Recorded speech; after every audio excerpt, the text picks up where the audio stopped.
Hello, I'm Janice Carthon, and welcome to another edition of Realizing Potential. Today on the show, we have Dr. Michelle Cooper, who is the president for the Institute for Higher Education Policy.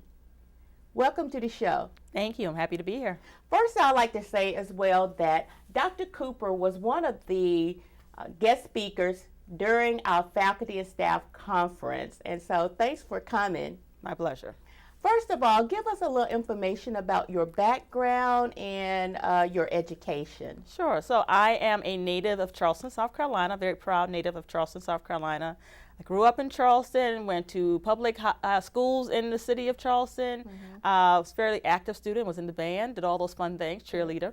And then I graduated and went to the College of Charleston, where I got a bachelor's degree in English. Okay. After I left the College of Charleston, the one thing that I wanted more than anything was to leave Charleston. Okay. And I decided to find a school that was far, far, far away from home for graduate school. And I went to Cornell University, which was 18 hours away from Charleston. Wow. And at Cornell, I got a master's degree in Africana Studies with a concentration in English, language, and literature. Okay. And after that, I spent some time working at a college campus and realized at some point during that time that I wanted to pursue a doctorate degree. So I worked for about 4 years before going back to graduate school, and then I went to graduate school at the University of Maryland, College Park to get my doctorate degree, and worked full-time while getting a doctorate full-time. So that's my educational background. Okay, so what was your first job? My first job was the Director of Multicultural and International Affairs at King's College in Wilkes-Barre, Pennsylvania. King's College is a small, private, liberal arts institution. And if you know anything about Wilkes-Barre, it's a very small city in the mountains of northeastern Pennsylvania, and it's a coal mining region. And it was founded for the sons of coal miners. And it was very proud of that heritage and very proud to bring that heritage along with the fact that it's a Catholic institution. And then several years they realized that, you know, we need to do something for the daughters of coal miners, and so they opened the doors to women in the 70s. And so by the time I got there in the late 90s, it was very much so a campus that was filled with students who were from low-income backgrounds. Many of them were the first in their families to go to college. Many of them had parents who had high aspirations for their children and really believed that college was the door for that opportunity for them. And so a lot of what I do now is responsive to what I learned then about students and how they experience college, how they approach learning, and also about how institutions and institutional leaders interact with students and how they make decisions. Okay, so who were some of your mentors, or did you have a mentor? What motivated you to even pursue a degree like in education, or pursue a job that focused on education? I would like to tell you that I had it all planned out, but I didn't. Right.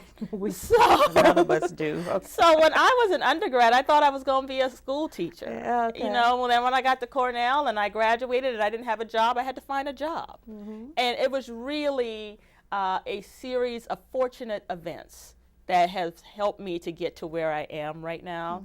And really, I can't say that there was one mentor. There were lots of people who stood along that process, who intervened at the right time and said the right thing that kept pushing me forward. So when I did find myself with a master's degree from an Ivy League institution without a job, there were people who said, apply, keep applying, keep looking. And when I got the job and I didn't really know how to do the job, there were people who stepped in and guided me through that process. And even, now as I sit here and I'm the president of this job, and I've been at the Institute for Higher Education Policy, we commonly say it is IHEP. I've been there for 6 years. I became the president, 6 years ago, and that was my first time being the president. Right. So there were people who helped me with that transition. So I think, one thing I like to tell students is, there's such a thing as having a mentor, but really we should recognize that there are lots of people along the way who are giving us little words of advice and encouraging us. Then those are the people who we have a community of mentors in some respect. Right, I agree. Yeah. Okay, so currently you are the president of the Institute for Higher Education Policy. Right. Tell us a little bit about that particular institution. So we are a policy research organization. We're based in Washington, D.C. We were founded in 1993. So we just celebrated our 20th anniversary, and we're now 21. We're proud 21. And we enjoy 21 like everybody else enjoys 21. Right, exactly. And so it's been a fun time for us. We entered into this year, I should say, when we celebrated our 20th anniversary, we took a long look at ourselves and said, is our mission still relevant? Our mission came about from a desire to serve students on college access and college success, and we wanted to look at underserved student populations, and we wanted to use research as an angle to influence policy conversations. So I would say that our founders in 1993 were very much ahead of their time. Exactly. Because our mission is more relevant now than it probably was even then. So as a part of our 20th anniversary, we thought about how do we want to enhance our presence and maintain our relevancy. So we came up with some new policy priorities because we want to be very targeted, we want to be really strategic and really thoughtful about how we're going to be engaging and on what issues we're going to tackle. So we have 4 priorities. The first is really around the students, really looking at how do students access college and what are the pathways that they're using. The second priority looks at college affordability and institutional finance. So not just what students pay, but how do institutions account for spending and revenue. The third priority is really around institutional accountability and consumer awareness. And that really looks at data and how we can use data to help drive better decisions for students, but also better decisions for institutional leaders that will help strengthen accountability. And the fourth is around what we call critical communities and critical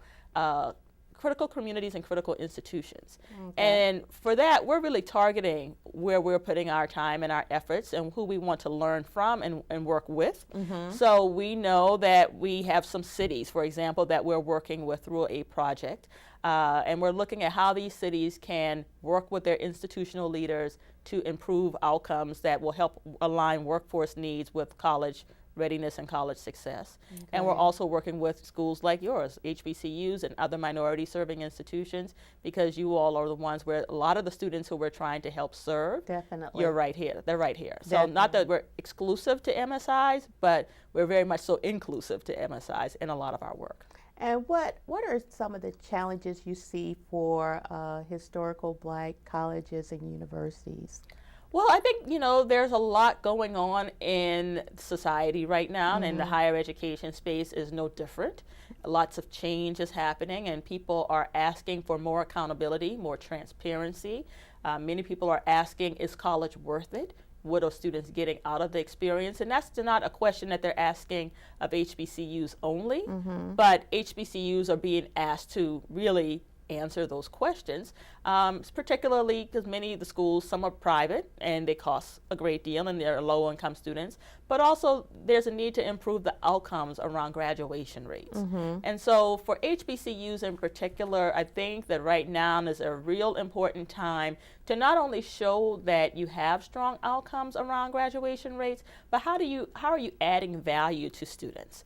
Oftentimes when I speak to leaders of HBCUs, they talk about the fact that so many of the students that enter these institutions are students who have had academic troubles in the past, who had not been served well by the K-12 system. Right. And you're kind of giving them a second chance. You're giving them a chance that nobody else would give. But I think it's going to be really important moving forward to be able to document and show evidence of how you really are doing that. Right. I don't think that we'll be able to continue to just say it. We've got to show and we've got to tell. And sometimes I don't think we do a good job documenting it, even though we've actually accomplished what we needed to accomplish. And you have outstanding students doing wonderful things who graduated from HBCUs, but that documentation usually is that proof that you That's need. Right. You need the proof, right. the evidence. The evidence. Because there's so many naysayers out there, right. you're going to need the evidence. And the evidence to show that you have a long, sustained track record of good, solid outcomes. Right. Yeah. Okay. During the time when you actually spoke to our faculty and staff, you focused on pay attention to the sign. Right. And so you mentioned 3 things that we definitely should pay attention to.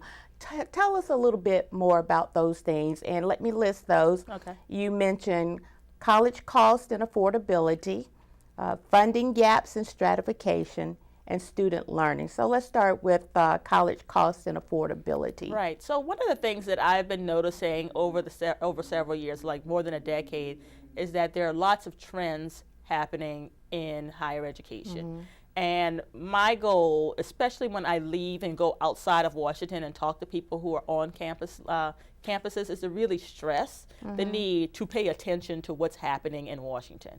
Pay attention to what's happening at your state capitals, because there are decisions that are occurring in real time. And if you're not a part of the decision-making conversation, if you're not being proactive, then the decisions will be made for you and not with you. And I truly believe that it's better to be proactive than reactive. Reactive tends to be a little too late. So when I say pay attention to the signs, I think that these things are crystal clear, that these are some trends that we need to either stop, get ahead of, or influence in a more positive direction to work to our benefit. And really, this issue around college costs and college affordability is something that is really a growing problem. More and more people are going to college because more and more people need to go to college. We have a job and a workforce that is requiring people to have at least some college experience. And so I hear people say sometimes, well, everybody doesn't need to go to college. But everybody needs to learn some education beyond high school, regardless if you're going into a technical trade or if you're going into a professional field, you're going to need some college. Now, there is some data to support that. Yes. Yes, in terms of going to college or getting something. But you would be amazed that there's some people who will still say that everybody shouldn't have that education. And that's a problem. Yes. So with that in mind, knowing that we have a need and a workforce that's driving this, we need to make sure that we have opportunities available for the people who can access it. And right now, I feel that more and more low and moderate income families are being priced out of college. And for me, that's going to create a problem of social stratification like we can't even predict. Exactly. So, college affordability is a very real issue. Now, what happens a lot of times are that students are able to get into college, but the costs are so high that they can't stay. And we often use that to mark a failure on the student's part. We say, oh, they dropped out, that something went wrong with them. But sometimes that's our fault.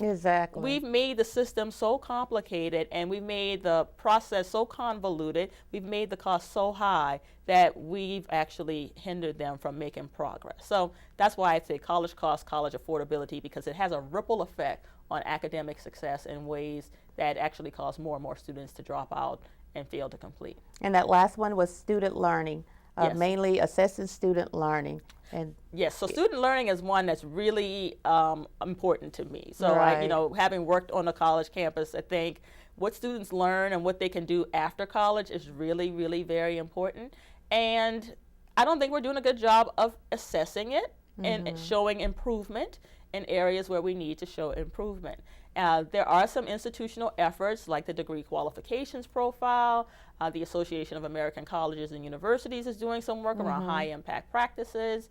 There are the voluntary student systems of accountability. There's a lot going on, but there's no real consensus in the community about how to improve learning. And one thing I think is going to happen as we see more and more college costs go up, we see more people not finishing college, you're going to have people say, so what is the value? What's the value add? And the learning is where you show the value add. And right now, and on the federal level, you have President Obama's college rating system, which is saying, you know what, we need you as institutional leaders to show that you are adding value to students in their educational experience. And if you can't do it, he's saying, I'm going to take away your Title IV money. And people don't like it. Or at least institutional people don't like it. I think some people do like it, but lots of institutional leaders don't like it. But even to those who I say don't like it, my advice is not waste time complaining about how you don't really like it. Figure out how to do it better. Exactly. Because whether we have a college rating system or not, whether President Obama gets what he wants or doesn't, the issue around student learning is going to continue to be a very real one.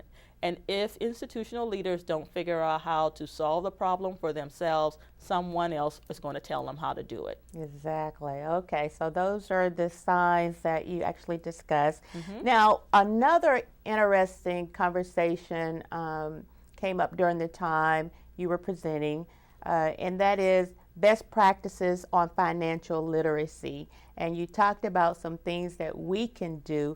And then I want to talk about the other side, some things students probably can do as well. Okay. So let's talk about that a little bit. Talk about some of those financial literacy. So we used to run a financial literacy symposium for several years at the Institute. And it's still currently being held, but it's now being managed by an organization called USA Funds, and they're based out of Indianapolis, Indiana. We learned a great deal about what students didn't know related to financial literacy through that effort. And so we touched on a number of things, from student loan counseling to credit card advice. And we always brought in students as well as leaders from various institutions. We found that some of the best practices around that came in the form of integrating financial literacy into the curriculum. So I like that idea. Savannah State, at the time, I'm not sure if they're still doing this, they actually integrated financial literacy into their first year experience courses. And they also developed other ways of making it mandatory in other classes that they knew all students had to take. So you couldn't escape it. And when I say financial literacy, it was basic things, just about interest rates, compound interest, savings, checking. Because I think we take for granted that everyone knows this. Everyone does it. You're exactly right. Everyone does it. Most of us, including me, learned about finances through trial and error. You either get it right or you get it wrong. And when you get it wrong is when you learn the best lessons. But I think because the stakes are so high for our students, we can't afford to let them do too much trial and error. So they need some specific strategies. And you're right. And so to the extent that we can incorporate that more into classroom instruction time, I think all the better. One of the other things I talked about during this morning's talk was really about how right now is a great opportune moment to really talk to members of Congress about student loan counseling. The Higher Education Act is up for reauthorization, and I know the congressional leaders are looking for best practices to improve student loan counseling. The way it happens right now is when you get the loan, you sign some papers, and when you're completing college, you sign some more. And we need to do a little bit more than that, especially for students. You know, so many just drop out without that counseling, and then they find out that they have these loans to pay. And then I think it would be good to let students know subsequently across several years how much your cumulative loan debt is increasing, how much your monthly payments are likely going to be at any given point, depending on what your loan value. And these are things that we as a society know how to do. Think about Social Security. You know today when your birthday comes, you know if you stop working today, this is what your amount's going to be. So your incentive is to keep working, right? So that amount can increase. So same thing for students with financial aid loan counseling. I think if students knew how much they were taking on with those loans, and they might find or try to seek some other ways to pay for college, they might reduce the time in college. It could probably help in a number of really significant ways. Right. I mean, what are some of the current academic problems you see with HBCUs and our students? We work really hard to come up with new strategies. I am part of that, preparing critical faculty for the future with the AACU. And so we are constantly working on changing our strategies to improve student learning. And I think you talked about the technology. Sometimes there is a gap, I think, between what we are actually doing in the classroom and where our students are today. And it was funny when you said, yeah, we all probably should start at least tweeting because our students actually tweet. So talk about that in terms of some of the things that we probably could do academically to help our students with that student learning piece. I I think that there are some things that we need to do around teaching and learning that could be really transformative if we, first of all, thought about who today's students are. Right. So many people, I find, tend to teach how they were taught. That's correct. That is not effective. Right? Right. You know, it's just not effective. Right. And I think we need to recognize that the way today's students just interact with the world is so different. So let's try to figure out which strategies and meet them where they are.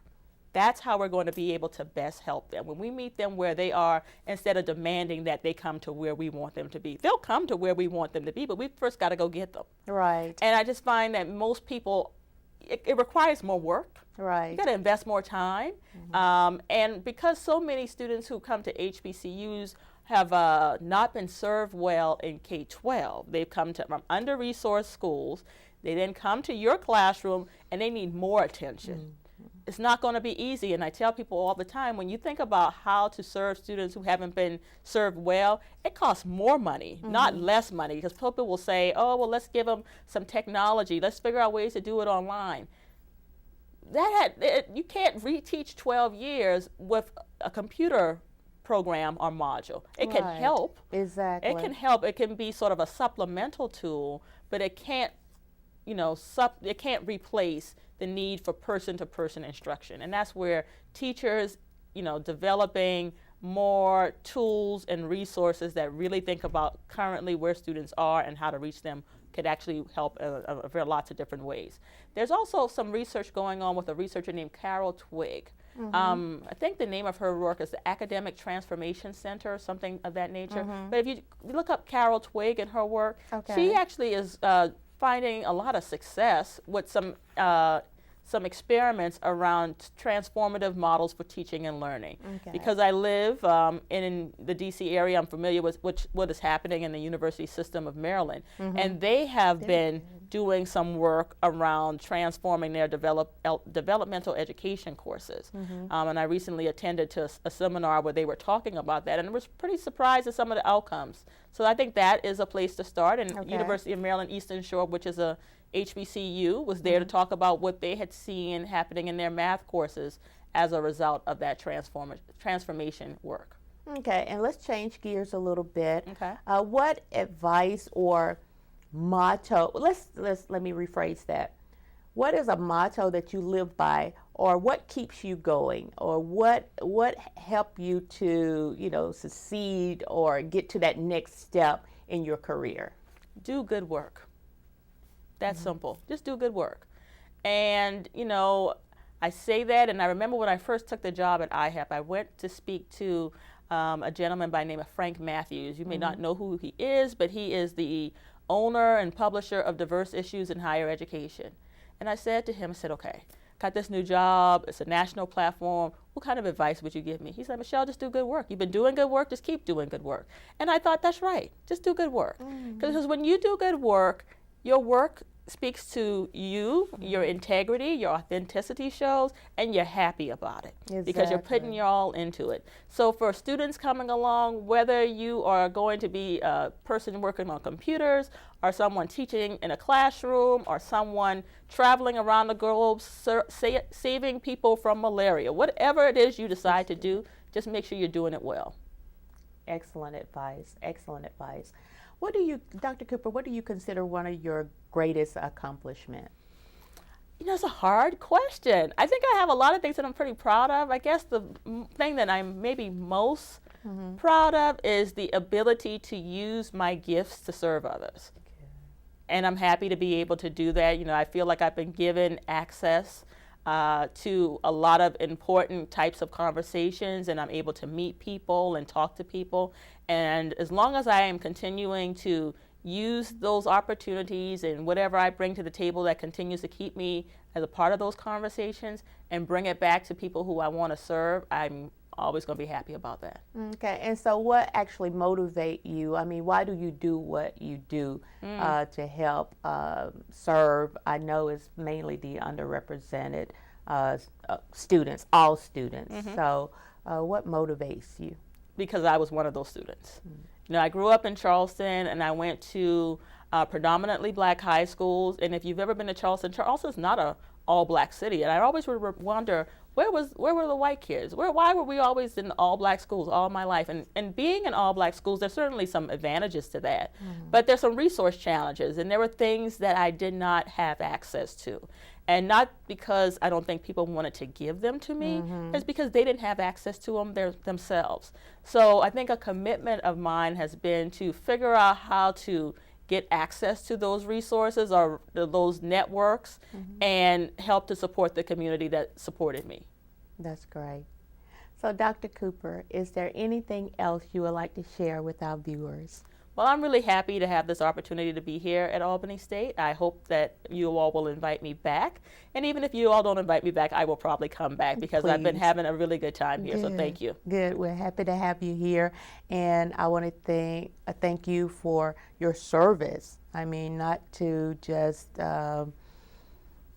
our students, but students all over this country. So it sounds like you've done some outstanding work, and I guarantee that what we covered today is only just a snippet of what you have done and what you have accomplished. So on behalf of Albany State, I would like to thank you for coming to our faculty and staff conference and sharing with us. Thank you.